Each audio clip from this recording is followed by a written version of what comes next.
Saudi अरब में भारतीयों के लिए एडवाइजरी जारी की गई है। सऊदी अरब में सतर्क रहें भारतीय, MEA की तरफ से ये एडवाइजरी जारी की गई है। रियाद स्थित भारतीय दूतावास ने मौजूदा स्थिति को देखते हुए सऊदी अरब में रह रहे सभी भारतीय नागरिकों के लिए एक आधिकारिक एडवाइजरी जारी की है। तो इस वक्त की बड़ी खबर आपको बता रहे हैं, सऊदी अरब में सतर्क रहने के लिए कहा गया है और भारतीय विदेश मंत्रालय ने ये फिलहाल एडवाइजरी जारी की है और सतर्क रहने के लिए कहा है, क्योंकि इस वक्त जो हालात हैं उसको देखते हुए संभवतः ये एडवाइजरी जारी की गई है। जब इस तरह की कर्नल सिंह, जब युद्ध की स्थिति बनती है तो आप देखिए किस तरह से एक आम इंसान को भी ये इम्पैक्ट करता है। जो भारतीय वहां पर फंसे हुए हैं, जिनके परिवार इस वक्त चिंतित हैं, उनके लिए ये खबर बहुत महत्वपूर्ण हो जाती है। ऐसे में किन चीज़ों का खास ख्याल रखना चाहिए? इनफैक्ट अगर आप याद करें, कल हम जब डिस्कस कर रहे थे कि भारतीय अटके हैं, ना केवल भारतीय, दुनिया के काफ़ी लोग अटके हैं, जैसे दुबई में एक तरह से मारामारी चल रही है, तब ये बात आई थी कि चलिए जी, सिंधु मैडम को वो होटल में कमरा दिया गया था। होटल में कमरा दे देने से आपको क्या लगता है, एप्रीहेंशंस कम हो जाते हैं, घर वालों की चिंता कम हो जाती है, अनसर्टेनिटी की चिंता कम हो जाती है।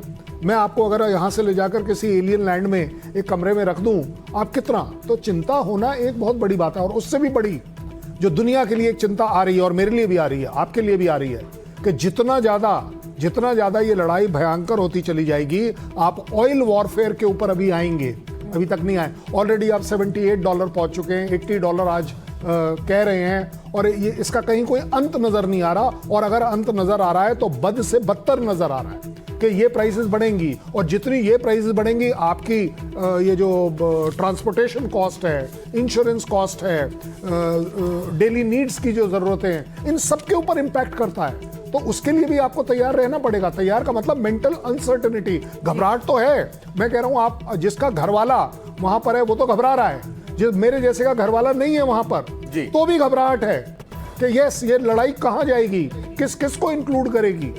बिल्कुल, ये बड़ी बात है। लेकिन आप ये देखिए कि 4 दिन सैकड़ों मिसाइलें, ड्रोन हमले, तेल टैंकरों में आग और सुपर पावर आमने सामने। ईरान, इजराइल और अमेरिका के बीच जारी भीषण टकराव अब खुली जंग का रूप ले चुका है। मिडिल ईस्ट इस वक्त बारूद के ढेर पर खड़ा है, जहां हमले रुकने का नाम नहीं ले रहे हैं। और इसी बीच अमेरिका के राष्ट्रपति डोनाल्ड ट्रंप ने बड़ा ऐलान कर दिया है, जिससे संकेत साफ हैं कि मिडिल ईस्ट में और लड़ाकू विमान भेजे जाएंगे, हवाई ताकत बढ़ाई जाएगी, यानी रियाद दूतावास पर हमले का नतीजा जल्द सामने आएगा।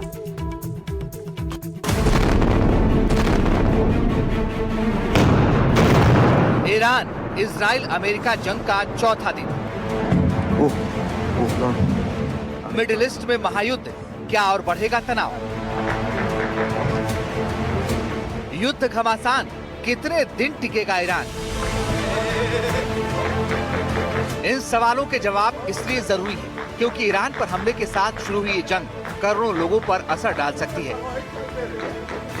ईरान, अमेरिका और इजराइल के बीच छिड़ी इस जंग का आज चौथा दिन है और हर गुजरते घंटे के साथ हालात और विस्फोटक होते जा रहे हैं।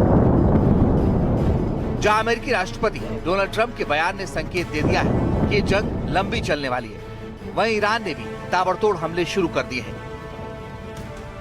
इस जंग के तीसरे दिन ईरान ने मिडिल ईस्ट के 4 देशों में 6 अमेरिकी बेस पर अटैक किया है। वहीं कुवैत में अमेरिका के 3 फाइटर जेट क्रैश हो गए हैं। वहीं अमेरिका और इजराइल ने मिलकर अब तक ईरान के 1000 से ज्यादा ठिकानों पर हमले किए हैं। इस दौरान शुरुआती 30 घंटे में 2000 से ज्यादा बम गिराए गए। इन हमलों में अब तक करीब 555 लोगों की मौत हो चुकी है, जबकि 700 से ज्यादा लोग घायल हुए हैं। इसके अलावा अमेरिकी सेंट्रल फोर्सेस के बयान के मुताबिक ईरानी हमलों में अब तक 6 अमेरिकी सैनिक मारे जा चुके हैं। 28 फरवरी को शुरू हुई इस लड़ाई के पहले दिन हुई बमबारी में ईरानी supreme leader Ayatollah Ali Khamenei मारे गए थे। इसी दिन से इजराइल, अमेरिका ने ईरान में कत्लेआम मचाना शुरू कर दिया था। जहां ईरान के सुप्रीम लीडर खामेनेई की मौत हो गई, वहीं उनके परिवार को भी अमेरिका, इजराइल ने मिट्टी में मिला दिया। ईरान ने भी बदला लेने की ठान ली है। अमेरिका इजराइल के अटैक के सामने अब तक झुका नहीं है, वो भी लगातार अमेरिका और इजराइल को चोट दे रहा है।